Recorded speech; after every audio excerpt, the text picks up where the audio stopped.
left, of course, Brandon Baughn. I'm sure feeling very good going into this. It was super hyped, jamming backstage, but let's take a look at these accomplishments as well. Top 16 in Vancouver, a couple top 64s on there, San Antonio and Salt Lake City, as well as another top 64 in Baltimore as well. Yeah, playing the Lugia Archeops, and this has been a tale of calling the meta. Brandon has faced 9 control variants. He has defeated 9 control variants, if you don't count the one that he gave away because he wanted to see it in top 8. And 9's also including this one too, Kyle. That's right. This well, one. I don't want to call the future, I suppose. This would be the 9th, and if you could take down Lucas, that would be quite a feat. An incredible player on the other side of the table. Mr. Lucas Xing with the top 4 in Vancouver of this year. Look at all these accomplishments from just this year. Top 8, top 16, top 16 in Toronto, Indianapolis, and Pittsburgh. Just the picture of consistency, and you know he wants to add that championship to his title. He's been playing in the group with Bradner and John Ang and Reagan Retzloff, and he is the one to make it to the final table here now with the Pidgeot and the Hero's Cape. Yeah, we see Lucas's name all around. Such a skilled player, but I'll tell you what, I talked to Lucas before top 8 match even started, and I was saying, you think you can win this all? And Lucas was saying, I don't know, if a Lugia is in the finals, it's going to be pretty tough here. So many accomplishments there, but will Lucas be able to get through Lugia on the other side of this bracket? What do you think about those prize cards, Kyle? Yeah, I mean, for Brandon, that's not terrible. You can work with those prizes. On the other side, Lucas is typically going to run into a little more trouble with all of the one-of counts. You see the Regieleki there, the Radiant Charizard. These are pieces that you'd like to accumulate here and there, especially if you're going to work in a nice stall strategy or just go for that closeout power with the Radiant Charizard. We'll see if that comes into play here. Yeah, might get a little bit clunky here, but we're going to start off our grand finale here in Los Angeles. Our Masters Finals underway here. Let's hear it from our crowd as we kick off this match. There's 75 minutes on the clock, so plenty of time to get a nice conclusion to this game. And I'll tell you what, Lucas is going to be doing everything in his power to get to that win, but it's going to be tough. And I'm sure he's hoping that Brandon on the other side maybe doesn't have a great starting game. Yeah, let's hear it for Luminion, everyone. Luminion with the finals appearance here to start things off. I mean, what a tough start. I feel like that always happens every time. And this is not Lugia Archeops of old. You're not going to just throw the special energy on there and shuffle yourself back into the deck with Aqua Return. You got to wait till Twilight Masquerade for that. You are stuck there. This is going to have to be using a way to move this Pokemon at the end, maybe a collapsed stadium to move it out of the board. It's an awkward setup, and Lucas loves to see that. That's an easy Pokemon that he could either target down to lock into the active spot or maybe steal some easy prize cards off of. Exactly. It's definitely a liability, and it got 0 utility out of that Luminous sign as well for Brandon. But Lucas, on the other side, is starting off with a Nest Ball here to get out that Rotom, so we're going to see some instant charges happening.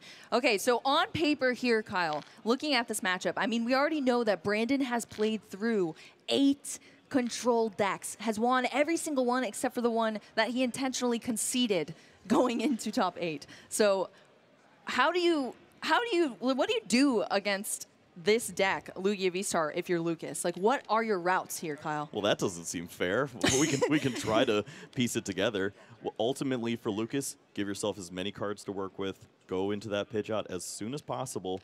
And maybe you can develop a plan of either pure aggression towards your opponent to maybe take apart some of those pieces, like the Archeops. If they're vulnerable, you can target those down, try to take those knockouts, leave your opponent in that just draw, pass, draw, attach situation. Or if you can maybe use something like that Mawile, lock up a Pokemon, you can get your opponent in a spot where a Chi-Yu can come out of nowhere and just start discarding all of those useful resources. Well, I'm sure Lucas is going to have all of that on the brain as we started already with that extra draw support from that Rotom V. Was going to end the turn, though. Now we're over to Brandon's side of things as well. Starting with that Capturing Aroma, and we're taking a look through the deck here now. I'm sure all 60 of those cards are in there, or on the field, huh, Kyle? At least 54 of them. They got a couple of the prizes. That's true. Yeah, that's true. Hey, that's a part of the field, okay? Okay, fair enough. Yeah, this is obviously you want to know exactly what you're working with here. You have plenty of time, and you know that as the Lugia player, you're going to take prize cards. It's inevitable at this point. It's just when can you get the setup rolling? If you can do it as early as turn 2, then you have the potential to start stealing those additional prize cards before your opponent finds that Pidgeot or is able to draw into enough cards with that Rotom V. And that's the name of the game. With just the Minccino, it's not what you love to see. But Call for Family finds Lugia, and we like that. Yeah, we definitely like to see that. Absolutely. It's funny. I was actually looking for what was rolled off the capturing room, and I couldn't find the dice, and it was on the Lumineon. It was that Tails as well, but of course we know what was there now. But yeah, we're gonna have these Pokemon be drawn out of the deck here for Brandon off of that Call for Family. Some utility there out of the Minccino. You'll love to see it. Right, this is a list that plays 17 energies, and along with that is the 4 jet energies. They're so important to that way to move in and out of the active spot, take advantage of situations where your opponent thinks that they might have the right Pokemon locked in the active, or they may not have to deal with a threat this turn. Instead, Minccino is able to take full advantage of that and add some additional Pokemon to the board, which means Lugia V-Star is a threat.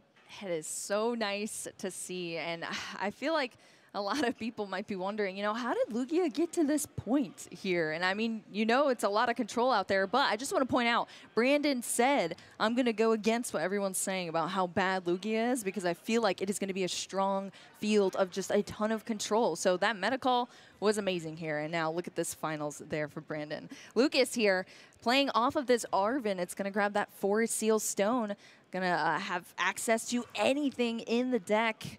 Once he wants to activate that there, as well as that Buddy Poffin to get these Pokemon out on the field. Of course, 70 HP or less. I'm sure you're familiar, Kyle. Yeah, I've seen that once or twice, and especially when you see the Buddy Poffin, you know Rare Candy is already in hand, as the Forest Seal Stone can search out the Pidgeot, and that is ready to roll. As now the Rare Candy Pidgeot, turn 2 is out there, and you could even continue to add on to the hand size with the Cleffa, or you can get feisty with the Entei. Yes. Love to see the energy attachment there. Yeah, the Entei V here, one of Hagster's picks for our caster selections. What does that card add to this deck as far as an inclusion here?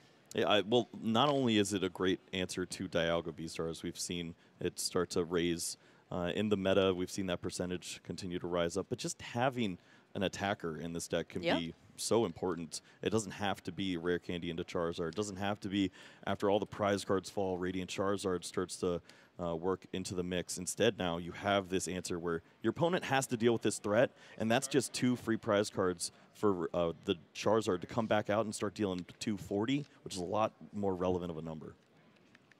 Well, we see Lucas stacking up the hand here with a ton of resources there, and we're back over to Brandon's side of the field now.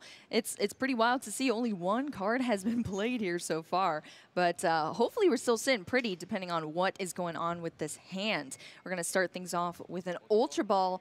It's only going to be 1 Archeops hitting the discard pile as of now, and a Mist Energy as well. Yeah, I mean, it could have been the age-old tale of, is 1 Archeops enough? But this is a hand that can get it done. Yes. The second Ultra Ball, this means another Archeops will hit the discard pile. You lose a couple of those Mist Energies. Just a couple? That's a sacrifice we're willing to make. Yeah. Definitely in that Ultra Ball. Of course, you could search anything out with Ultra Ball. The first one was that Archeops to toss it in the discard. This next one is going to be that evolution for that Lugia, turning it into a Lugia V-Star. And of course, that very familiar V-Star power, Summoning Star. We're going to see the flip of that V-Star marker to get those chops onto the field. So we got a side of chops here, Kyle. We love the chops. And sure enough, they're going to make a great impact. The question now is, what is in the rest of the hand? Is this a hand that has Cinccino and Boss's orders, knockout Pidgeot? No. It's going to be a Lugia V-Star doing some nice, honest work against likely a Cleffa. It ain't much, but it's honest work. That's right. It's going to do exactly what it needs to. But this for Lucas, you take a look at this and you say, whoa, I've seen 7 energies already. Yes, that is a bit scary. That's not bad. For Brandon. You've seen plenty so far. And what is this last card? He's gonna just reveal that this is my hand. That's it. A prize card. Yeah, that is going to be the hand. One single prize card taken. Oh, I didn't get to see what it was there. But yeah, that's all we had to it. Those Archeops charging up those energy there. Lugia V-Star taking a prize card off that tiny little Cleffa that was left in the active. And Lucas is available to respond here. Going to retreat out of that Pidgeot, of course, full free into that Entei V with the Miss Energy on it. Yeah, and love to see this as well. The fleet-footed immediately to start. If you find the card that you would have searched for with the quick search, you just get rewarded. It's like 2 quick searches that turn. Yeah. Looked like it was a penny, which could be a pretty interesting card to throw into the mix. We are dealing with 230 hit points. The attacking Pokemon on the other side deals 220. I like that math. I like it too. That is definitely what you want to be seeing here if you're Lucas. You don't want to lose these precious prize cards here. So Lucas is definitely going to take a look at the hand. As we've talked about, there are a ton of cards in it right now. So just weighing all these resources out because this is going to take a lot of planning as far as these future turns. And that's what you see with these decks. But Ultra Ball is going to get us a Pokemon out of the deck here after a couple of discards. Yeah, looked like the Pidgeot Quick Search was for a rare candy. Now the Ultra Ball can find that Charizard. You don't have to search for a Fire Energy if you just throw 3 onto the board, and that's going to work pretty nicely here. Not only do you have the Entei ready to go, but Charizard waiting in the wings could take the knockout on the Lugia V-Star on the following turn. We saw that penny as well in the hand, so you can avoid giving up some prizes. Ooh. Is this the boss's orders where you start chopping it up? I love this strategy. Yep. Yeah, you talked about this already, Kyle. You know, you have to put as many obstacles in front of your opponent as possible, and that's what Lucas is going to be doing here. Wow, look at that. The dominance here. Not only is it an Entei V that's about to take out one of these Archeops, an essential piece of the Lugia V-Star deck, but it's also going to get a little bit of extra HP here. And by that, I mean 100 extra HP on that Entei V as well. There you go. You're now out of range of a Chinchino. You knocked out the Archeops. It can only search out 2 energies a turn. Even if you attach from hand onto a Chinchino that doesn't currently exist right now, you're only dealing 280 damage. It's not nearly enough to handle this Entei. Yeah, this has been beautiful. It's been clean. And this, if you're going to beat Lugia, this is definitely the way to do it. I mean, just that Charizard EX, I mean, a tiny line being in this deck, but seeing the utility of that Infernal Rain ability to get all of those energy out and just put those threat levels on the board is incredible here. And Brandon is now feeling a little nervous, I'm sure, after one of those Archeops is gone. And the only way to get him out is that Summoning Star. So unfortunately, retired at this point in this match. It did its job. It loves hanging out in the discard pile, and it's going to go back to its home now. And this is certainly going to be a big turn now for Brandon, as you understand that there's a lot of pressure on you. The POW pad may have been the most devastating part of that turn, because yes, you did lose to the 1 boss's orders there, but now it's shuffled back into the deck. Yeah, that's Pidgeot scary. Quick Search is waiting to take that knockout once more, and once you get your opponent into draw, attach, pass, draw, attach, attack, whatever it may be, you can definitely work with that as a control player. Yeah, the pressure is on here, and it is definitely brought up by that Pidgeot EX that adds so much utility to this deck, being able to just search out whatever you want here. And unfortunately, Brandon's just going to have to take a swing into this super bulky Entei V. And that's the boss's orders in hand. Look at that. Was it top decked? It is a one-of copy of Boss's Orders, and it was found, I assume, off of the fleet-footed. Wow. That's exactly what we were talking about last turn. When you get bonus quick search because you win the 1 in 30 flip there. Wild. Lucas, all the luck on his side of the field here in this game 1 between these players. Now the problem is, I'm pretty sure Lucas's heart was set on using Penny this turn, but true. now he's got a debate. Do you just handle this Archeops right here, right now? Yes, you lose some pretty valuable resources in that Entei V and the Hero's Cape as well, but it's so tempting. I know. I feel like I'd rather be having those debates, though, versus the debates that Brandon's probably having on the other end of the field here. Oh, man. I wish I could play one of those supporter cards. They look fun. Yeah. What's that? Here's my hand, 2 cards right now. And it's going to be the boss's orders. Wow. Here, look at the dominance in this move here, taking out this second Archeops from the field. Kyle, how are you feeling about this? I think Lucas has the perfect game plan. We talked about the way that you can handle this matchup. This is exactly it. It seems so unlikely. It's a 1-0-1 Charizard, the one Entei, the one everything, except for the 2-0-2 Pidgeot line. And it showed up as early as turn 3 with a boss's orders. Whew. Lucas feeling focused, I'm sure, but very happy to see what's going on here. And Brandon just stuck in a pickle here. Both Archeops down. Lugia V-Star does still have the energy, of course, so we're still going to get this knockout here on the Entei V. But we're going to have to see some more from Brandon going forward. At least we have the energy already out on the field at this point. Well, there are 2 copies of Pow Pad, so maybe there's an instance where if you have the double turbo in hand, the Pidgeot could attack into that Minccino and remove that big threat, and then there's one final threat remaining, that Lugia V-Star. Allow your opponent to take some prize cards, and then Charizard can easily handle that Pokemon. Well, from Lucas here, going to start off with an Arven for this turn. Look at this. Yeah, Lucas is losing right now. It doesn't feel like it, but Prime Catcher would be an option too.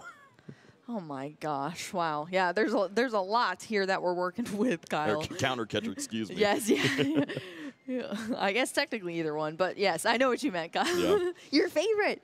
It's back. Well, off of that Arven, we have the Hisuian Heavy Ball, as well as that Defiance Band being sought out of the deck. Heavy Ball? Yep. I'm going to go into the prize cards with the Heavy Ball here for Lucas. Yeah, at this point, you start to identify which attackers you have remaining. The Radiant Charizard can help clean up. At this point, the Charizard EX is looking to potentially have that Vitality Band to incorporate a little extra damage too, and this is looking pretty great for Lucas here. Yeah, I'm sure feeling super happy at this point in time for Lucas, and all the cards are just lining up here now, and it has been super smooth. We're even going to have an additional Pow Pad here, and look at Brandon's face at this point. Okay, all right, sweet, going back in the deck, awesome. I know you play one. How have you bossed me 3 times already? It's brutal. Like, honestly, I cannot believe that's how this is going here. I really expected it to be a lot more clunky, but Lucas is just flying through these turns. Radiant Charizard now hitting the field for Lucas Xing. Yeah, we're cruising. At this point now, you can just play out every one of these one-ofs. Now you have that energy for the Radiant Charizard if your opponent is able to potentially ever handle this Charizard EX or knock out that Rotom, whatever it may be, you have the answer there.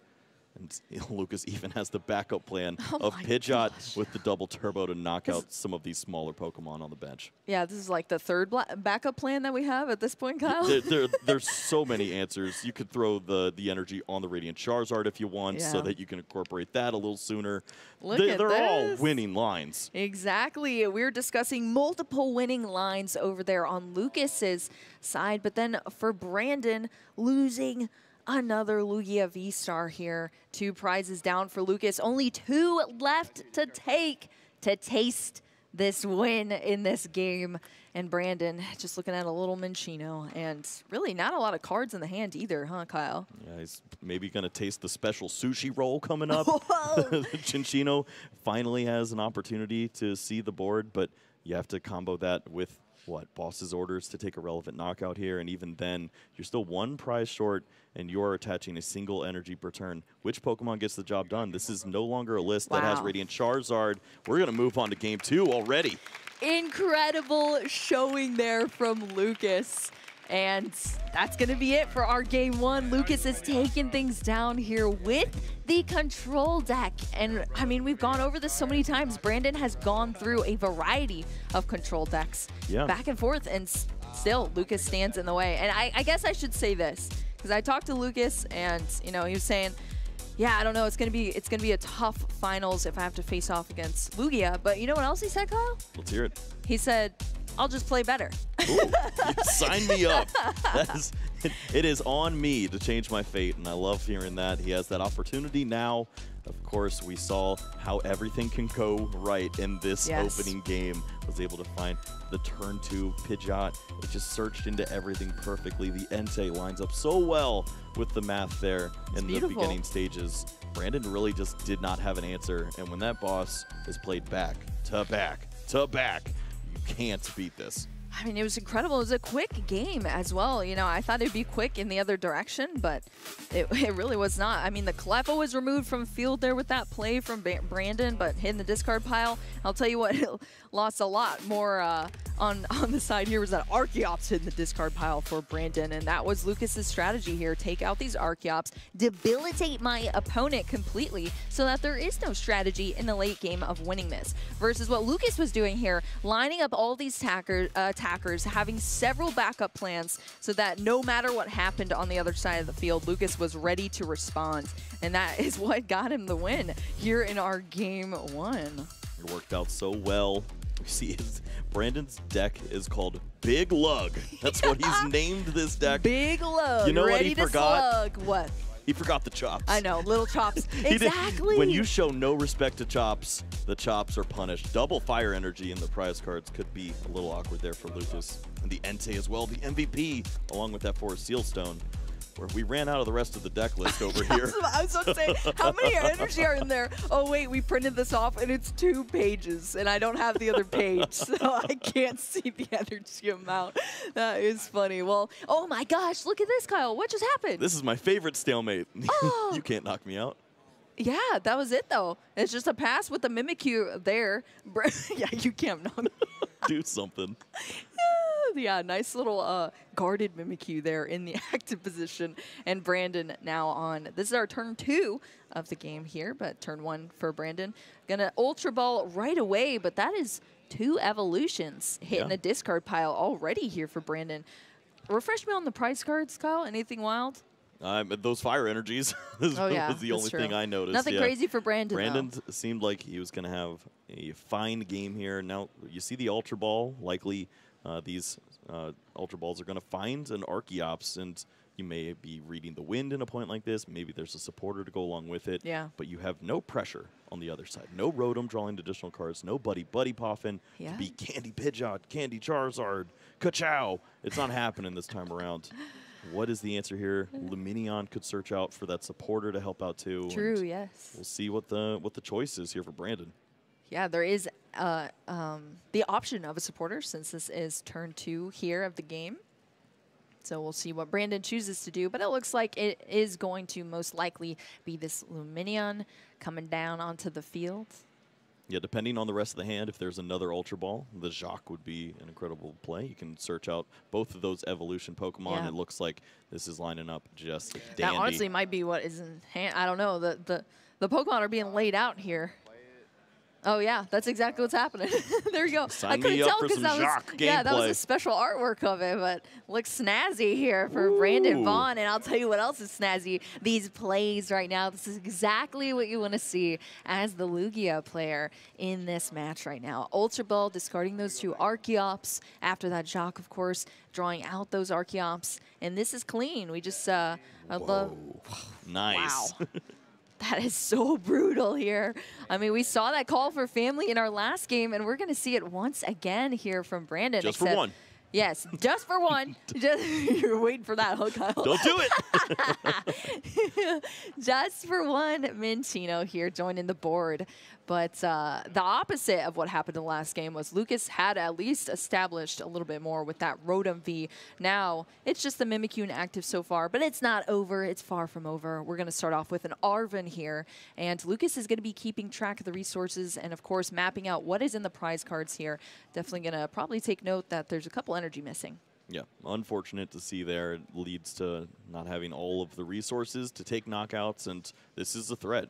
Brandon could have the turn 2 Chinchino ready to roll and load that Pokemon up by way of Summoning Star into Archeops, into Energies Galore. Mimikyu would easily be knocked out. And then how do you answer this Pokemon? As it will seemingly just collect piles of special energies, and if there's a boss's orders, that's knockout on Pidgeot, that's knockout on potentially Charizard, and then you can really start to fly to game 3.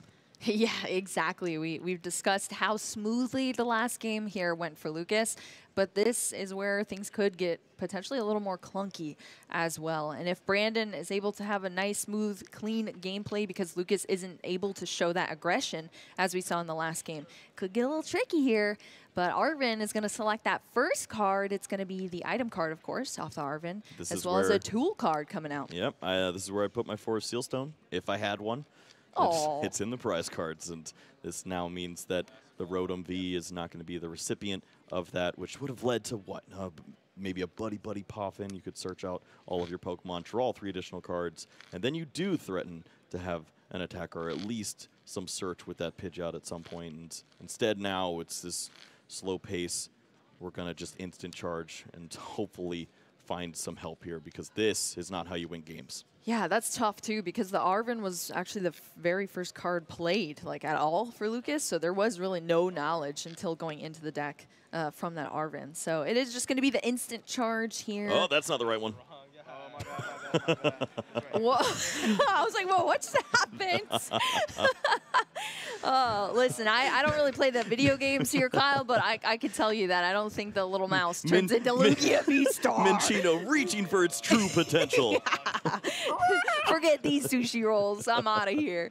Yeah, that is great to see. But yeah, Brandon flying through here now. We do see both evolutions now on deck here. The cute little Cinccino as well as that Lugia V-Star. Primal Turbo jumping in to the deck to get these special energy cards out and accelerated onto the field.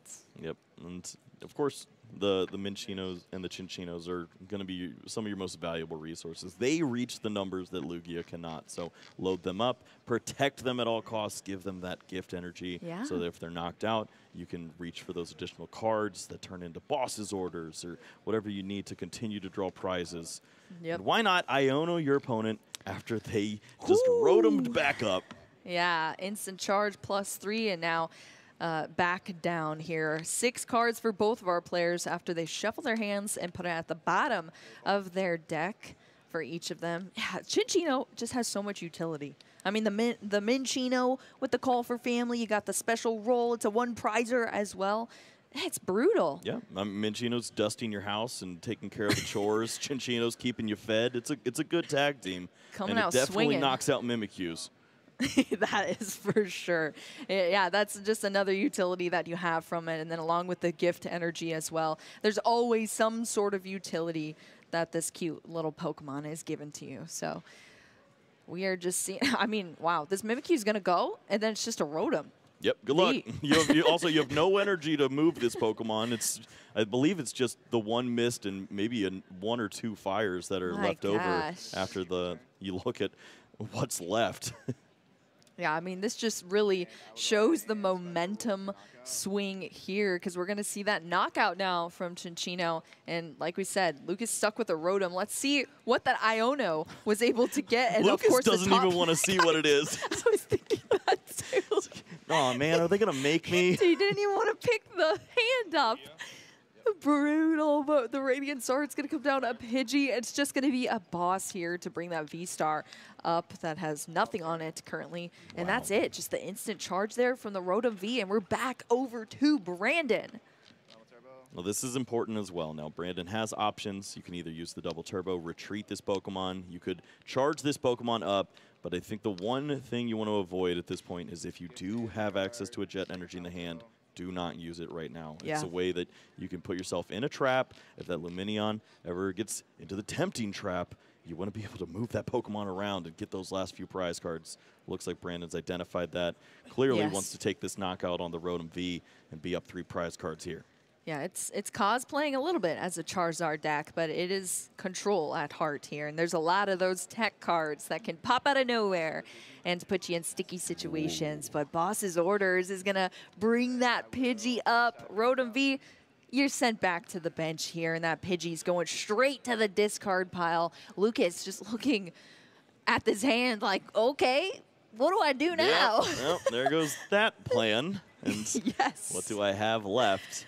And as the prize cards are taken, it's not enough to where you could see that Defiance Band, Fire Energy, Radiant Charizard knock out a Pokemon like the Lugia V-Star. It's still just picking away at the core pieces of the deck. We see them once more again placed on the board. Yeah, the I was gonna say. and finally a Charmander this time around. But if Brandon has the resources to pick these Pokemon off, there's no game to be had. Exactly. It's tough. It's like you set up, your setup's gone. You set up, your setup's gone. But, I mean, at least we had some Poffin. You know, when I'm grumpy, feeling down, I just eat a Buddy Poffin. Oh. I feel a little better. Ooh, Eerie going to come out of here. There's no worse feeling than playing Eerie against Lugia. The only Yeah, for possible thing that could go right for you is he doesn't even realize. Didn't even know. Oh, there's an item? It's like, all right, cool. I guess Sweet. I avoided one Chinchino evolution next Yeah, turn. exactly. But the only card you really want to see is that A-Spec Prime Catcher, and Yeah. it's never there when you want it. Unfortunately. It's just the top deck next turn. Oh, no. No, it's not. I would have been so done here, Kyle. Well, I mean, it's just going to continue as we've already seen here. The momentum has definitely swung in Brandon's favor for this game, and it's continued to do so, especially after these Primal Turbos just go back into the deck, and Brandon's able to see what else is in there, what resources we have left to work with as far as special energy. And I know there's some in there, but it's none accelerated right now. Safety first. There you go. I believe 2 jet energies are in there. You know you're going to knock out this Rotom V on this Oh, turn, yes, unless, the of course, you jets. have the boss's orders to target down some more interesting Pokemon, as you see the Pidgey and the Charmander once more. But if you have 2 jets, it means that you'll always be able to move that Lumineon twice. Yeah, that is fantastic. We're seeing the boss's orders here. This is exactly the strategy we've been seeing so far here from Brandon, just trying to get rid of these Pokemon that Lucas is trying so hard to set up here, get some sort of game plan going. But Lugia V-Star is going to say, sorry, Charmander, you're going to the discard pile. And Ultra Ball is going to get Lucas this Pidgeot EX. So finally, we're going to see an evolution here, of course, if we have that nice little rare candy. Yep, it works out here. You see now the quick search is available. And Brandon's played a few resources at this point already. We see, goodness, 10 energies that are already on the board now. And you're also talking about a couple of boss's orders too. So Lucas might feel like this is an opportunity where you can catch a card like that Lumineon, trap that Pokemon, and avoid at least being attacked for a couple turns. Yes. And that's really all you need is buy time, let Pidgeot grab the Super Rod, find the Charmander, bring back some of these Pokemon, and just give me a chance. Yes, but will there be enough time? That is the true question in this matchup, and Lucas is going to try to hold on as much as possible. Counter Catcher, of course, being behind, and prize cards being activated here to bring that Archeops up into the active position now for Lucas to swing into. Yeah, this is also a pretty fair play too. You can, with the Archeops in the active spot, maybe your opponent actually commits energies to it, goes for Potentially, yeah. Speedwing, and you can catch them wasting resources. It's not too bad as well, but Speedwing also applies a bit of pressure. Yeah, that's true. There's options there, but maybe you potentially throw your opponent off their game a little bit, disrupt their game plan. Maybe they slip up. Who knows? They just throw triple jet on the Archeops and get in there. Whoa. Don't wish that on this game here, Kyle. All right. No, we're just going to see that nice little Mawile come into the active position and the tempting trap. It's looking pretty tempting right now. Well, 4 cards in the hand. JET is what we're looking for. JET, indeed. Oh, wow. Taking a look through the discard pile here for Brandon. I mean, there's a lot of cards in hand, too, aren't there? What is the discard pile going to tell you at this point? I don't know. I guess how many energy are in There's there? nothing to get back. Listen, we're just figuring things out as we go here, Kyle. Knowledge is power. Knowledge is power, indeed. Oh, look at this. This is the energies for the Archeops. So Speedwing is going to put on as much pressure as it can. Wow. Well, here we go. That Primal Turbo is going to be activated here, and now that Archeops has been lined up with energy for the Speedwing. Did you think that was potentially going to happen there, Kyle? Well, you have a few choices. You can either get aggressive, attack into this Pokemon, or you can wait until you find Jet. And if your hand has no supporters, you don't have it, yeah. You need to put pressure on this Pokemon. Then your opponent can't go searching for Penny, pick this up, and stall every turn. They have to, they can't go searching for the Charmander, rather. They have to use the Penny now, and that buys you that time because they're not building on their board state at that point. Well, that Archeops at least now is able to not just be trapped in the active here. It actually has some sort of utility, but we're playing a couple more cards here. Ultra Ball. Going to discard 2 Pokemon there in that Lugia V-Star and the Archeops now as well. Yeah, it seemed potentially if Chinchino was around, but after the early discard of 1, maybe 1 in the prize cards potentially, it's looks like that isn't going to be an option. And it's a pretty big tell for Lucas as he takes a look and realizes, oh, you didn't evolve. All right, I don't have to worry about that guy. Awkward. Okay, there it is. Oh my gosh, it was a hand. It's the other card in his hand. Sure, thanks. That looked really scary for a second. That looked really scary. Like the last thing you want to give is a control player information about your deck. So glad that we saw that Chinchino coming down there for Brandon. So lots of Pokemon that are fully evolved now and have lots of energy on them. Let's see what Lucas is going to do. It's exactly what you called there, Kyle. That Penny's going to scoop all that damage Baited. up. Look at this. Now, now he wants you to do it with the other one. Go ahead.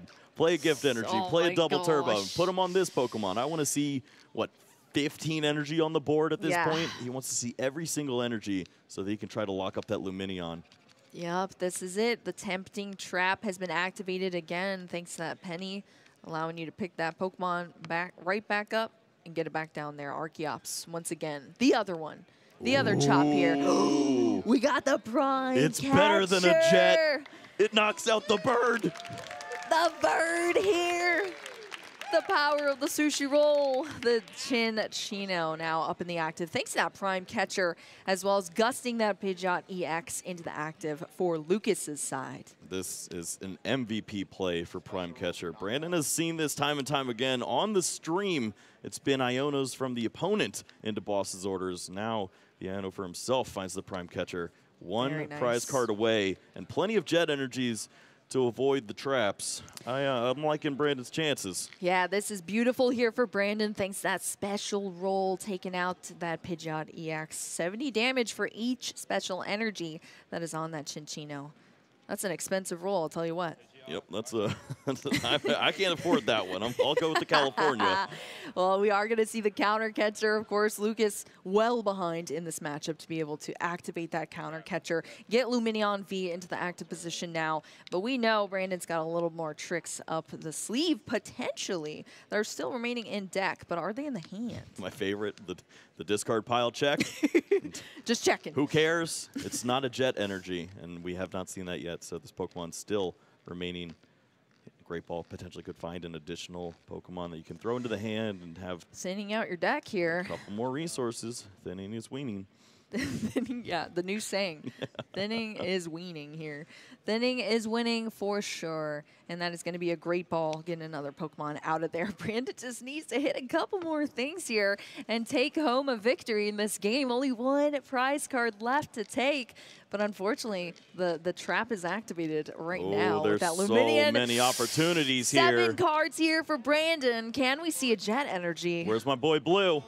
Yeah, honestly, that artwork is there sweet. It is. There it is. The Jet energy coming down here for Brandon Baughn. That's going to throw that Chinchino up into the active position and take a knockout there. The last knockout needed to go to a 1-1. This is a Game 3 in our Masters Finals here in Los Angeles. Yeah, that's right. Plenty of time, too. About halfway through our 75 minutes here, and that is perfect opportunity for us as we move into Game 3. Both players showing off some great play in these opening games. We know the strategies now. It's just, can Lucas find the cards at the beginning? Brandon put on so much pressure in this game. And you can still argue that things didn't go perfectly for Brandon. He was missing a little bit in those middle spots, but he played it correctly. He had the resources to attack with the Speed Wing and put the pressure on. And pressure started early here as we saw turn 2 Chinchino yeah, look giddy at up. that. Look at that. Just the difference in board state there. I mean, we were just left with a Rotom V for a while, but Brandon didn't take that Rotom V out. It was going after the Pidgey, the Charmander, one after one. Look how many turns Lucas attempted to feed him the Rotom. Yeah, No, take it, boss's please. orders. Boss's orders again. I do not want this knockout. I'll take it when I'm ready. Exactly. Hey, our great players know exactly where to take their knockouts. They assess the threat levels on the board, and they take them where they need them to win the long game, not just take prize cards. And that was it for that game there. Brandon Baughn bringing us to a 1-1 here. I hope our crowd out there is hyped to see this final. That's right. What do we have left? This is a very important opening hand for both of our players here in Game 3. Very important. I'm going to wish that there's no fish. Please, no, don't start Luminion here. Yeah, now, okay, so now I'm a bit scared here, Kyle, because we've kind of seen this go both ways for our players. Oh, so many energies, stop! I know, I was about to say, that was a lot of energy. I mean, we saw 2 fire energy in the last penny prizes. Too. That's bad. That's not yeah, ideal. this is real bad, actually, on Lucas's side. Over for Brandon, a couple of Pokemon, a couple energies, but I mean, what do we have, like 17? That is a lot. So, work with that. All right, here we are. We're kicking things off. I'm hoping for some luck here on Lucas's side with some difficult prize cards to start off with, but we're in our Masters Finals, Game 3 here. NTV at least getting some utility out of that fleet-footed, drawing an extra card for the initial turn here for Lucas. Plenty of time on the clock to play things down here for both of our players. Nestball going to start us off on Lucas's side, and that Rotom V is out on the field as well. Yep, it's just taking a look at those energies. It's 2 fire energies and the mist energy, I believe, that are available in the deck. And yeah, of course, we saw the 3 energies that are in the prizes as well. And Lucas is well aware of that. Those are some pretty important resources. But 2 fires is enough for a Charmander if you can find those pieces. It is more important, however, to establish that Rotom and start to draw with the instant charge. And it looks like that is the #1 priority here. Yeah, this is a control style deck, so we need a lot of resources here to be able to bring these strategies to the forefront here for Lucas. And we're going to just hope to see, if you're Lucas, that Brandon doesn't have a super strong start as we saw in our last game between these players. Brandon really had everything. I mean, we saw those Archeops hit the discard almost immediately last time thanks to that Jacques. What is Brandon working with here? Of course, the Mew-X is in the active position now. Definitely much better than a Luminion start. Yeah, it's blue, but we can work with this. Yeah, Free retreat, copy some cool attacks, and it can draw you some cards every once in a while. Exactly. And does Brandon doesn't like seeing the heads on the capturing aroma. That That makes me worry about the hand. This is scary. This is scary here. Looking at the hand, doesn't seem too happy. Didn't go straight into the deck right off the bat off this capturing aroma. Of course, you can have heads or tails here off of this dice. It's going to be a heads, which means that's an evolution Pokemon versus a basic, which is why we're a bit scared here. What is in the hand? Right. Do we have other Pokemon? Typically, you play capturing aroma, you see heads. Yeah, that you're means hyped. you're throwing away an Archeops. Exactly. And you're doing great, but that's only when you have a good hand. With the bad Okay. hand, you want to see Minchino and call for family. Surely we have a supporter. Please don't be Professor's Research if it's good cards. I'll say surely we have an energy. I can't guarantee a supporter, Oh, no. but we'll see. Lots of cards in hands, but we haven't been able to see them yet. So Brandon is just going to keep track of these resources as far as what is in deck, identifying what's in the prize cards. We did see a couple energy, an Archeops, Lugia V-Star as well, but capturing aroma is still the play here for Brandon for an evolution Pokemon. The longer this takes, the happier Lucas has to be. Exactly. Like, we're not moving fast. And that means either you're going to lose a lot of resources on a professor's research, or you have nothing. I will say, though, Kyle, Brandon is one for the theatrics. That's true. You remember? He did sneak that Chinchino in on us. Yeah, I was thinking, like, we saw the Great Ball, we were scared, and then a Chinchino flew out of nowhere. In another game, or after another game Brandon played, we were talking to him, and he was like, yeah, I was trying to think of which play would have been more entertaining for the stream. So, Brandon, hopefully that is what we're working with as far as a difficult hand, at least. But we're going to see in a second, depending on what Brandon decides to do with the rest of this turn. plenty of cards to work with. Okay, can I see them? The angle is not I know. great. My eyes are already bad enough, Brandon. Please tilt them a little.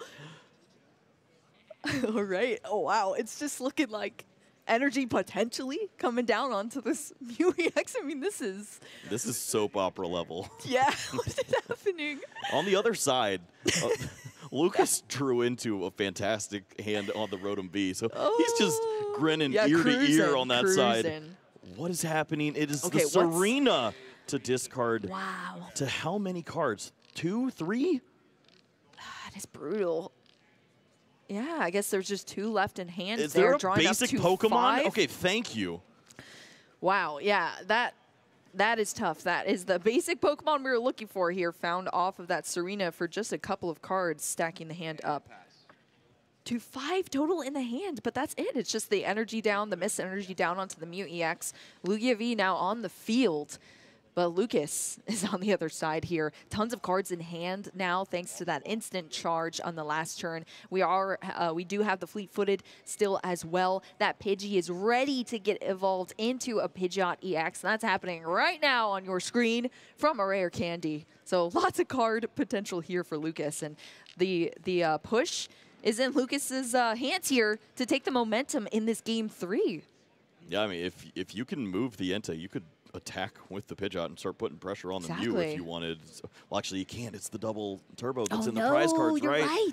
So, oh, no. How do you go about this? I suppose the best way is to just focus on that Charmander, and that looks to be the case. The Buddy pop in, the Forest Seal Stone now, and you can search out that Charmander. Next turn, you will have the energies to accelerate those fire energies, and you can choose whether it's more important to play those onto the Entei or the Charizard. And at this point, it might just be aggressive Charizard because there's no Pokemon on the other side. Entei's not attacking for very much. Exactly.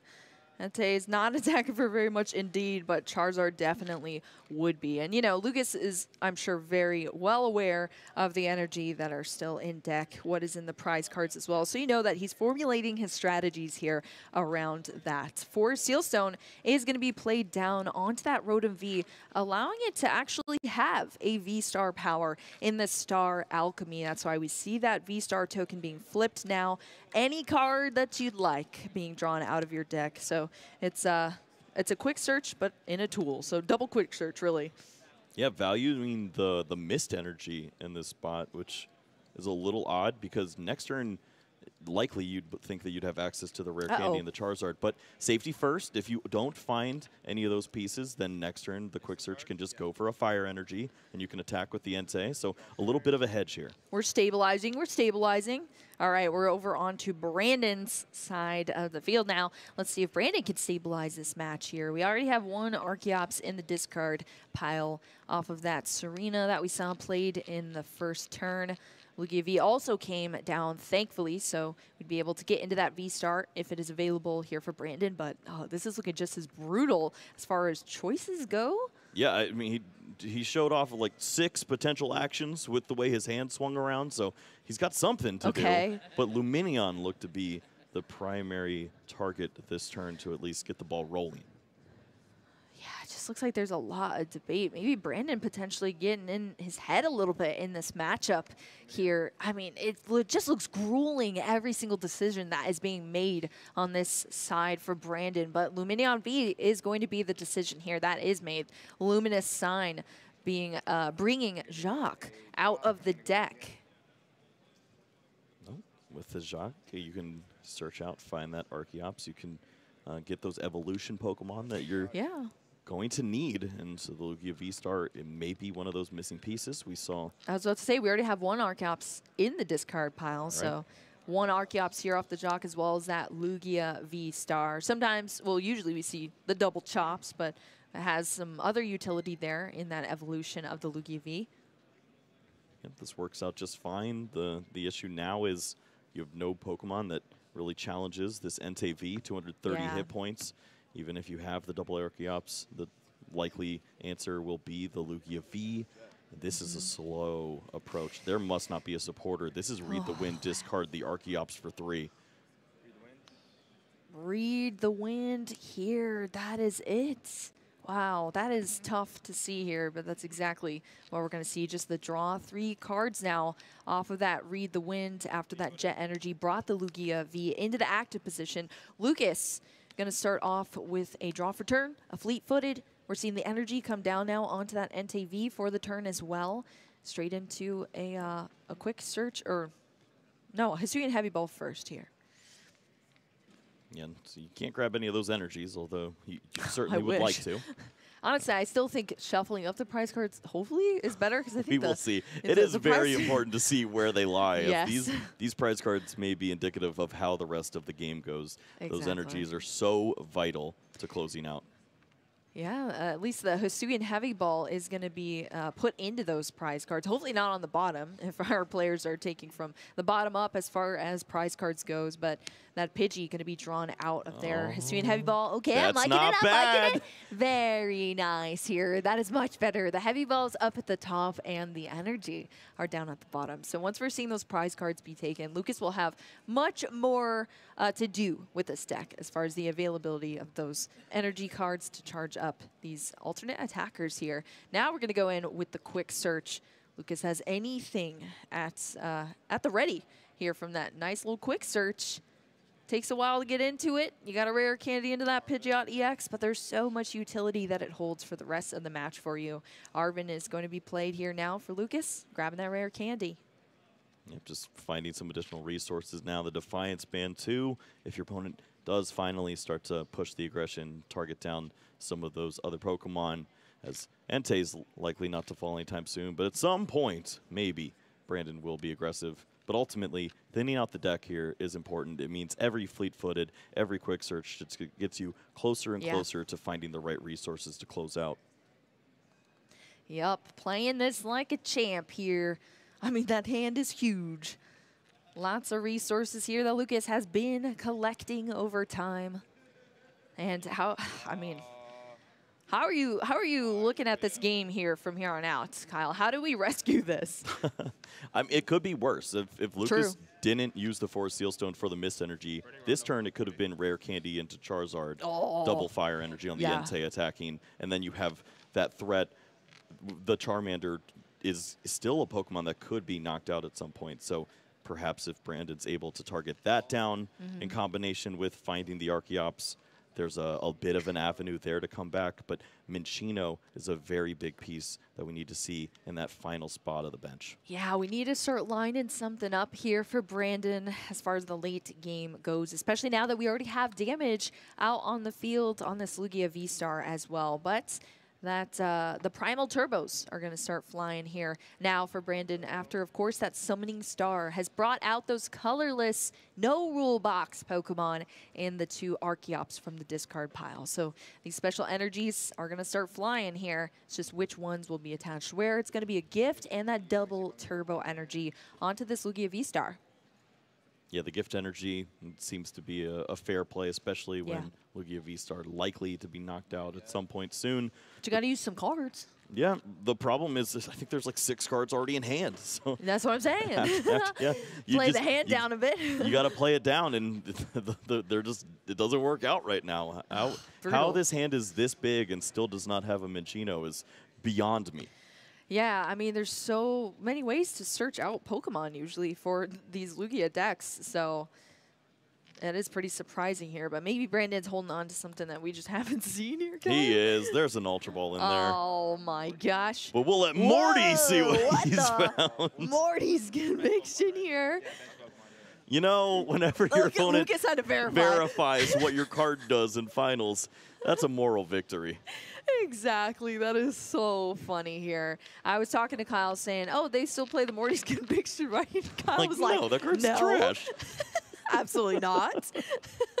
But yes, Morty's Conviction going to draw these extra cards here for Brandon. That's going to bring us the Capturing Aroma, which was rolled a heads here. So that is going to be another evolution Pokemon. So it's just going to be that Archeops. But the Archeops is going to be fodder to the Ultra Ball here for Brandon. But that's another Lugia V-Star being discarded into the discard pile. One's already out in the active, and we had one in prize cards too, no? Yeah, we're giving up on Lugia at this point. It's done its job. You're Yeah. Now focused on the Minccino engine. The babies. We're going to be making the rolls and taking the knockouts.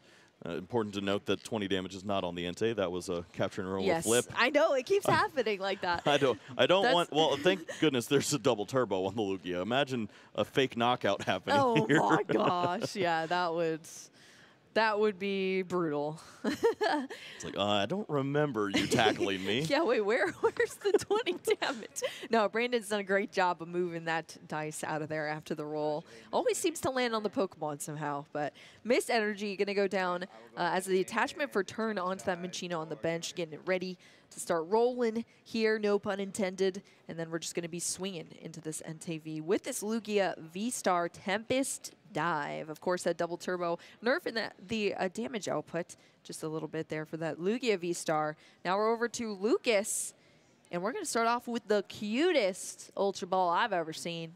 I think it was a top deck too, and wow. Now Lucas considering, well, how do I want to work around this? I want to see the Charizard, but I don't want to see another Pokemon. So it's important to rare candy into this Charizard. Yeah. Then you'll have access to the fleet-footed. If you penny this Pokemon, the Entei V, you can bring that back up, have access to those energies once more. And since you already have the fire there, basically recycle it, attach for the turn. Burning Darkness is going to be lined up. Yeah, there we go. The Infernal Rain allows you to seek out those 3 fire energy, but there's none there. That's a big boy. 430 hit points. Get the dice out here, Kyle. Is there a sushi maker big enough here to handle that Pokemon? I'm not sure. Oh my gosh. I mean, just when we thought Charizard EX couldn't get any worse, now it's got a nice little cape on it.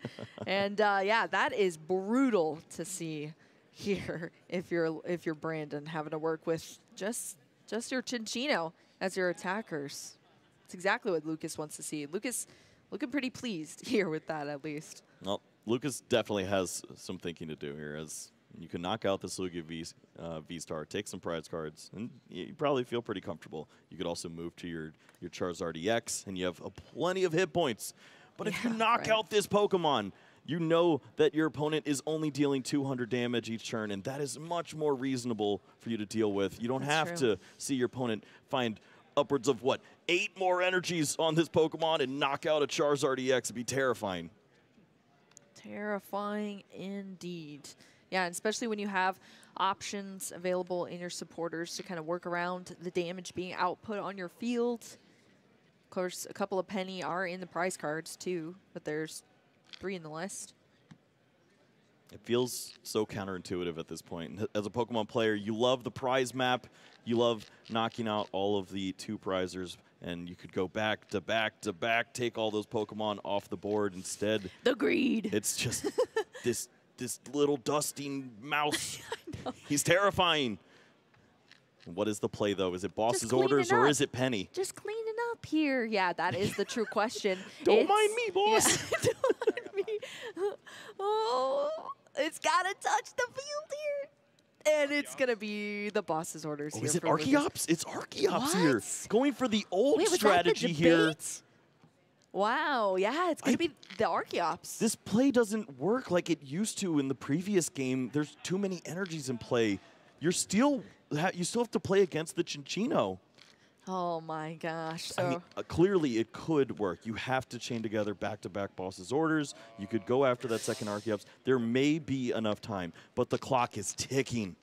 That's very true. The clock is ticking indeed, and that is going to be the prize card, but it's not going to be that Minccino. It's going to be the Archeops going down there for Lucas from that Entei V. All right. For the reach, Archeops does now limit the amount of damage that you could do. If you had access to both, then we could see the Cinccino reaching for potential, 420 damage with 7 energies to go. This now can only be 6 energies, which you're shooting a little underneath.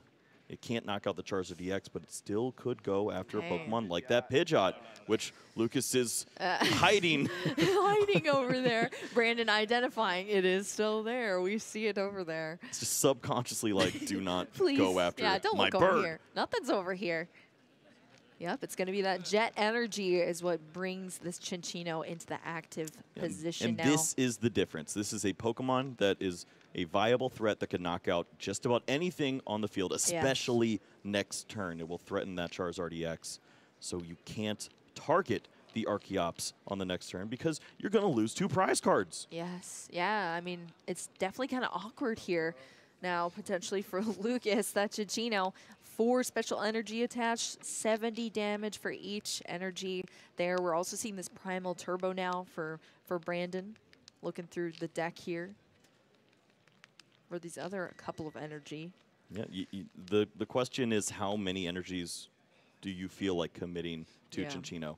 And I think you have to put at least 1 on this Pokemon, potentially 2. I guess 2 is the true answer because you don't have Lost Vacuum. If you do that, then the respect from the Charizard does happen. The Entei has to handle the Chinchino. But Brandon's considering Mew in this spot. Yeah, we've actually talked a bit about Mew EX this weekend. I don't think it's seen much as far as attacking goes, but we've talked about how it's a bit of an underutilized Pokemon. It's in a lot of decks, but it doesn't always seem to attack. What do you think about these energy being committed to the Mew EX here, Kyle? Well, genome hacking unlocks a lot of different attacks. The problem is Control isn't known for having very strong attacking options. True. You could copy the Burning Darkness, but clearly that's not going to be enough to knock out the Charizard with all of those hit points. And I think there's a window now for Lucas. He can target that Archeops and remove that from play. Chinchino is no longer threatening the Charizard. Yeah. But it's on Brandon to chain together Boss's orders, try to maybe pressure these Pokemon here and remove them from play. Also, if you can combine this with an Iono, the hand is gone, the Pidgeot is gone, no searching is available.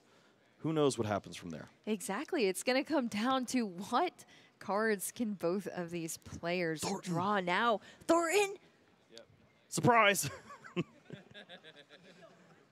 That is one way to remove some pressure, and I love seeing that, as now the Rotom is no longer a threat. Your opponent was staring at 4 prize cards that they'd love to take down. Instead, it looks like it's just the Entei V as the easy option, and your opponent is still up, so you have options with that counter catcher to take down a Pokemon like the Archeops still. Yes, absolutely. Thornton coming out of nowhere here. I mean, these control decks, they have the text, they have the spice here. Switching a basic Pokemon from the discard pile for a basic that's already down here for you as well. Getting you to switch out these Pokemon if something goes down that maybe you didn't want to.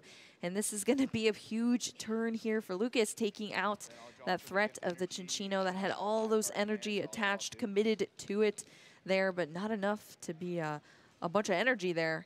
Where do we go from here now, Kyle? You see the middle of the road play from the Entei. No longer using the counter catcher to take the knockout. Instead is going to remove the major threat of that Pokemon, but Archeops is still in play. We could see the Minccino potentially be loaded up by the Archeops. Mew is putting on enough pressure to copy Burning Rondo for some prize cards. Woo! Brandon would be 2 prize cards away from closing this one out. And if the Archeops goes unchecked, it just continues to fuel the mouse. Yes, absolutely. As long as there's the energy there, Brandon can make sure those energy are being attached here off of this Archeops, and of course manual attachments as well if the Archeops is unchecked there on the field. Of course, our players are also at 4-4 prize cards now. This is our game 3 between these players, so it is all up to these last few turns between them to see what happens here in our Masters Grand Finals. And it's all going to start with this Archeops bringing out these energy. How much do we even have left here, Kyle, that we're working with? Not much. This looks like 3 or 4 energies remaining in the deck, so reaching for the knockout. Minccino is basically working as a check for Rare Candy Pidgeot at this point. Your opponent can no longer search that Pokemon out and Rare Candy and evolve and feel comfortable if Boss's Orders is the answer. I think the most important thing for Brandon is if you play Iono this turn, you are going to set up a pretty great situation for yourself. Your opponent with no access to a fire energy and just a 1 energy Charizard is the only way they could take you down. Oh, yeah. Force Sealstone doesn't work on a Cleffa. Well, and it was already used anyway. But that'd be pretty wild if it did. A little 30 HP, baby.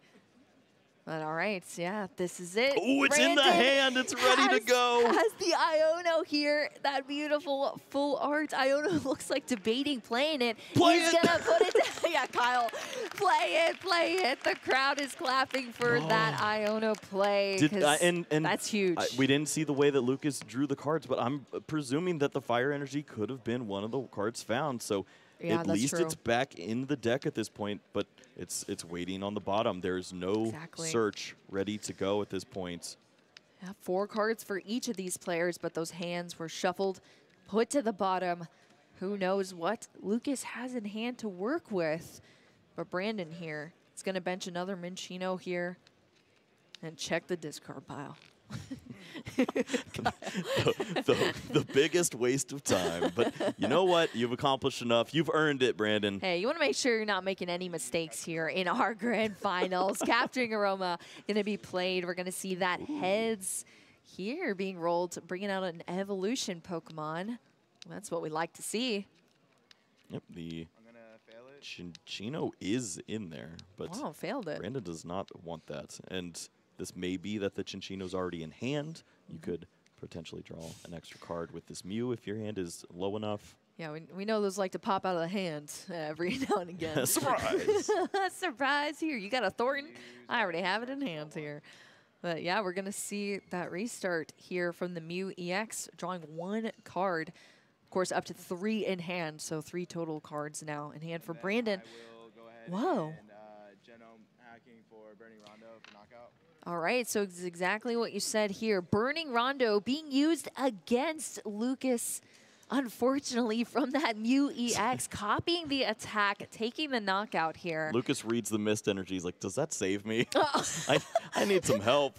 My opponent's down to just 2 prize cards remaining. Buddy Poffin trying to find a bailout option. And I mean... You can keep the Mew in the active, and it can trap you back. Trap. I think there's too many hit points anyways. Yeah, but yeah. That's true. we're just looking for any option here. Nest Ball is the find. Nest Ball is the find. Indeed, it's going to bring out that Radiant Charizard here now for Lucas, or not. None of these are great without energy. Exactly. None of them, and that's exactly what Lucas is being faced with. It's just so difficult to look at this situation, try to map out how you can still win this when Brandon is just sitting at 2 prize cards left to take to be the winner here in Los Angeles. Counting the energies now. Yeah, true. You got it. And now this is a discard pile check. I like this one. That is relevant here. Yeah, Lucas making sure to count all of these resources that have been used, especially these energies. 14 energy, very important to note. Take a look at Brandon's prize cards. The last 2 energies up the top there. There is 1 final energy remaining. And what I didn't catch if it was a jet energy or not, but those 2 gift energies are energy 15 and 16. The 17th is still available. But that does lead to some avenues where you could lock a Pokemon in the active spot. That is true. It could come down to just a super awkward situation of both of those energy in the active spot. There is 1 final energy to assist this Pokemon. Yeah, this is actually quite scary. Could it just come down to this, Kyle? Cleffa drawing. And he finds the fire energy. Yo, the grasping draw. The free grasping draw off the Cleffa? You are grasping at straws. Yes, and it works out just fine there. It worked out. Double jet energy is in there, so this energy, if it were to retreat the Lumineon, that is not enough. Yeah. Because after you move this Pokemon, you have to take a prize card in that same instance. It has to be finding the gift energy once more. But if you bring this Pokemon back up and then tempting trap, it is stuck. Oh, this is really scary. I cannot believe it's coming down to this, Kyle, in this matchup. Is it just going to come down to the fact that the prize cards were a little awkward here now, and Lucas finally identifies the out here, or the potential out, looking at the knowledge of what resources Brandon has already used here in this matchup? Obviously, we've been through a long game 3 here now, and we've seen game 1 and 2 as well. Prime Catcher is one of those cards we have to think about. I'm not sure if that's already been used this game, but that is one final out. And it's being used right now to take the prize, but this takes the gift energy. The problem is the Luminion can be stuck. That is definitely a problem. I don't know about this, Boo. I am scared for this, Kyle. That's the one bailout button, and it's being used right now. But it does bring Brandon down to one final prize card. My heart is pumping here right now. Are we going to go down to one prize card here that Pidgey's wiped off the field? It's the energy. Of course, there was only that option here. That's beautiful. What cards are remaining? Cleffa was grasping to find some assistance. And we did for a second there. Penny pickup. This Charizard is going to hang on. It can take the knockout. It is the only Pokemon in play, and it has 430 hit points. Yeah, this is the final boss, like, in every single way possible at this point. This is terrifying. The knockout is lined up. Yes, Chinchino can deal what? You have the one energy there. If you can Iono it back in, then you can have access to 2 more energies. You're dealing... What? You're close. You're doing 330, so if you played a vacuum, you could get there. That's not a card in the list. That's not a card in the list, indeed. Well, that's it. This is what we have here now, Kyle. The knockout there. 2 prize cards off that Lugia V-Star. 2 cards were drawn off that gift energy that was on the Lugia V-Star as well for Brandon, and this is the draw for turn now. All right. Chinchino has to deal as much damage as possible this turn so that a Mew could copy Burning Darkness to knock out this Charizard on the following turn. The #1 goal for Brandon, get rid of that hand from Lucas. Way too many cards, boss's orders, even a counter catcher in the spot would mean knockout on a V Pokemon to end the game and win the regional championship. Yeah, this is all coming down to what disruption can we see here from Brandon so that Lucas cannot just run away with this win here. Ultra Ball is at least going to start us off here. Is there another Luminion? This is a list that's playing only one single Luminion. If there's a world where you can play down enough cards, then maybe restart could help you find some additional resources. We haven't seen the hand yet. If Iono's already waiting there, you're in a great spot. Lucas showing off the Pal Pad and the boss's orders, but they're still counter catchers. Yes, that's true. What mind games are going on here? I know. He already was blocking that Pidgeot in the last few turns. Exactly. I think there's mind games both ways for our opponents. Our opponents here. Gift energy. Where is it? It is in the hand. It's played down now. These are the 2 biggest cards here for Lucas now. What can he find? Brandon is going to cause me to have a heart attack here, Kyle. Gosh. Doesn't even want to restart some additional cards. Who cares? Yeah, this is it. This is the end game here for both of our players now. Brandon sitting at 1 prize card. Counter-catcher found! The game is over! Lucas Xing is your LA regional champion! Unreal! That is insane to see here. Lucas Xing, it's going to come down to this, just finding that counter catcher, taking the win here. It could have gone either way, Kyle, to both of these players, but Lucas is going to be taking things home, going against the final boss of that Lugia V-Star with a control-style archetype deck, and that was just bananas of a final. I love my job. Wow, that is amazing. Everything played out there perfectly. Some excellent gameplay from both of our competitors. And what a way to close things out. Yeah. Counter catcher gets the job done. Everybody grasping at straws. Cleffa MVP leads to this scenario. Right. Ridiculous. The Cleffa. And you know, I don't know, Kyle. Now I'm kind of starting to doubt the community choice. Maybe we should have put counter catcher up there, huh? I was telling you. The net. Grab the bird. Bring him in, knock him out. It works here. Without Pidgeot, there's not much to do. Iono was doing everything possible to slow down Lucas, but fate can't be stopped. Counter catcher right off the top.